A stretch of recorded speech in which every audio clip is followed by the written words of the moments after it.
Nah, teman-teman, untuk temanya adalah kebiasaan seperti ini hanya merusak burung murai batu. Jadi kebiasaan seperti apa yang akan merusak murai batu kita kalau kita melakukan hal-hal yang sebenarnya tidak kita sadari tapi kita merusak burung murai batu. Ada beberapa hal yang harus benar-benar dijaga. Yang pertama, teman-teman perlu pahami mancing-mancing burung saat di rumah. Mungkin kedengarannya sepele ya, kedengarannya sepele dan itu hal wajar kalau orang melihat pada umumnya. Tapi ketika kita memancing-mancing burung murai batu kita yang orientasinya adalah burung kontes, burung lomba, ini bisa berdampak buruk ya, bukan hal positif yang harus dilakukan. Jadi untuk murai batu yang memang orientasinya untuk lomba, jangan pernah sesekali memancing-mancing saat di rumah. Memancing-mancing saat di rumah nanti malah dia akan menjadi habit ya, menjadi kebiasaan buruk. Kalau tidak dipancing, burungnya tidak respon dan burung yang di rumah seharusnya istirahat, malah teman-teman suruh kerja, suruh keluar-keluar. Apalagi kalau orang yang belum tahu, biasanya kalau dipancing terus murai batunya bunyi, dia malah senang, padahal itu hal buruk atau hal kurang bagus. Itu yang pertama.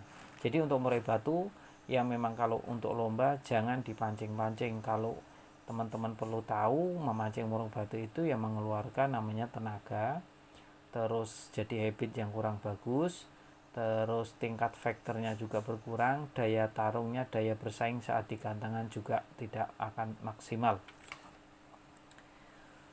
Terus yang kedua, di track. Nah, ini kebiasaan buruk lainnya adalah ngetrack. Mungkin untuk orang pada umumnya oke-oke aja, fun-fun aja ngetrack murai.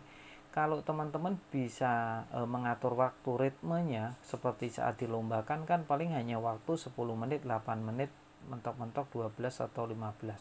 Jadi teman-teman kalau bisa membatasi maksimal 10 menit lalu di track ya silahkan. Itu pun harus dengan kaidah atau koridor yang bagus. Contoh, murai batu teman-teman masih pastol, sedangkan lawan tracknya itu murai batu 7 tahun, 8 tahun. Wah, ini sangat mengintimidasi sekali, bisa-bisa untuk murai batu teman-teman yang pastol tadi, yang seharusnya tidur, main, malah sudah di geber ya untuk dilombakan atau di track dengan murai batu yang sudah sepuh atau dewasa tadi. Tentu mental kita akan terganggu nanti. Jadi saran saya kalau teman-teman memang tidak bisa mengontrol ego dan ambisi waktu selama 10 menit tadi di saat murai batu ya atau ngetrek. Nah, ini mending jangan sesekali ngetrek murai batunya ya, nggak usah di trek-trek ya. Ngetrek burung murai batu resikonya malah mentalnya kena dan bermasalah, keuntungannya ndak ada. Kecuali kalau kita di lat beran atau lat presan, malah kalau masuk malah jadi juara, kalau kalah ya idep-idep buat pelajaran. Itu yang kedua. Terus yang ketiga ada ambisi, teman-teman. Jadi kalau kita memelihara burung murai batu itu tidak bolehlah ambisi, karena ambisi itu hanya menghancurkan karir dari burung murai batu itu sendiri. Teman-teman perlu paham ya, siapa yang paling merusak burung murai batu yang bagus tadi? Pemiliknya, bukan siapa-siapa, bukan orang lain, bukan burung murai batu yang bagus-bagus di luar sana, tapi yang merusak adalah diri kita sendiri ya, diri kita sendiri yang tidak bisa menjaga ego dan ambisi.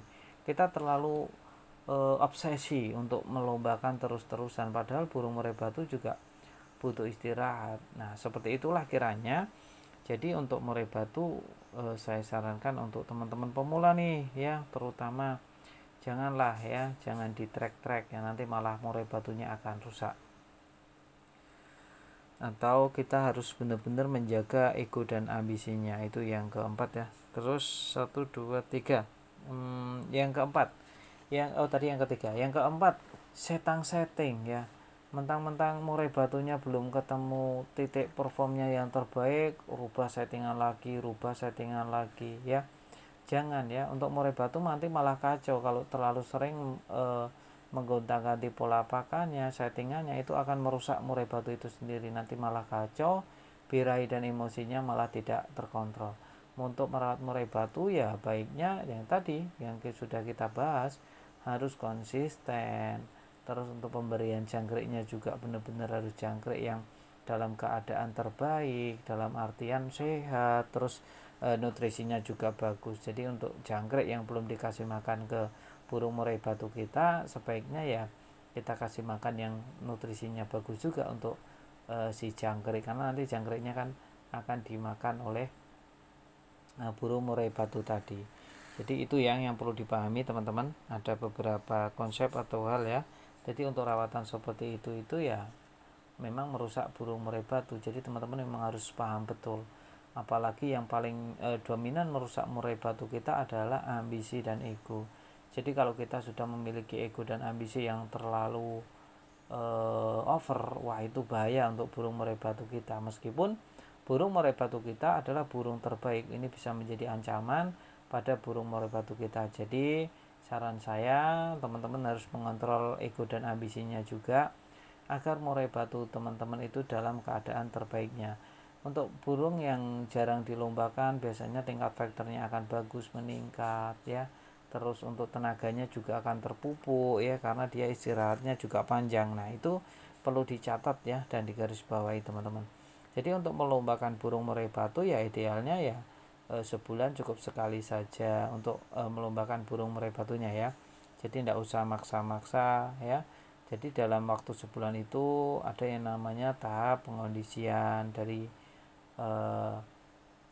burung murai batu tadi, dimasterin 2 minggu dengan masteran A, 2 minggu terakhir murai dengan masteran B, nanti di akhirnya bisa dilombakan dengan keadaan tenaga full, terus tingkat faktornya juga bagus, aura mengintimidasinya juga pasti dapat. Nah hal-hal kecil seperti itulah yang harus dijaga baik-baik lah teman-teman semuanya. Untuk murai batu teman-teman nih bonusan konten saja ya, padahal di konten selanjutnya juga ada.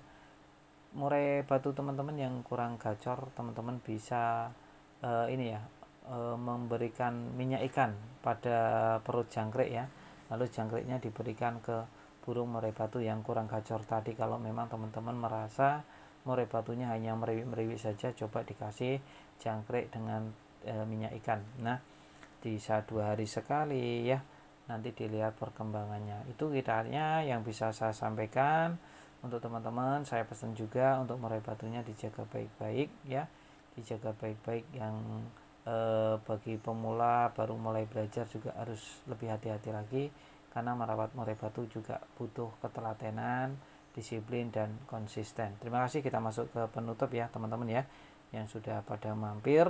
Jangan lupa subscribe ya, jangan lupa subscribe agar channel ini terus bisa mengedukasi, sharing-sharing seputar pengalaman ya pada burung murai batu itu sendiri.